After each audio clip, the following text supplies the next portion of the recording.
আবু সাইদ হত্যা মামলায় যারা সরাসরি গুলির অভিযোগ ছিল তাদেরকে মৃত্যুদণ্ড দিয়েছে এবং সেই গুলিতে যারা প্রত্যক্ষ সহযোগিতা করেছে তাদেরকে যাবজ্জীবন দিয়েছে।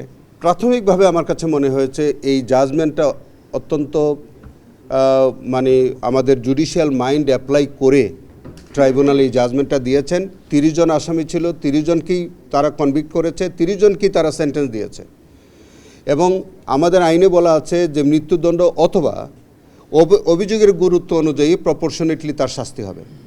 তো সেখানে আপনি দেখেছেন যে আবু সাইদ হত্যা মামলায় যারা সরাসরি গুলির অভিযোগ ছিল তাদেরকে মৃত্যুদণ্ড দিয়েছে এবং সেই গুলিতে যারা প্রত্যক্ষ সহযোগিতা করেছে তাদেরকে যাবজ্জীবন দিয়েছে এবং যারা ইট পাটকেল মেরেছে, লাঠিসোঁটা নিয়ে ধাওয়া করেছিল বা যাদের এই টোটাল পার্টিসিপেশন যাদের ছিল তাদেরকে তাদের অভিযোগের প্রপোর্শনেট হারে তাদেরকেও শাস্তি দিয়েছে। কেউ কিন্তু শাস্তির বাইরে যায়নি। সেই জন্য আমরা মনে করি যে এই জাজমেন্টটা সঠিক দিয়েছে এবং যেসব আলোচনা তারা করেছেন আমরা সেই আলোচনার সাথে এখন পর্যন্ত দ্বিমত পোষণ করার সুযোগ দেখছি না। তারপরেও আমরা আরও দেখতেছি জাজমেন্ট আরও আমাদেরকে একটু মেটিকুলাসলি আমরা আরও একটু পর্যালোচনা করি।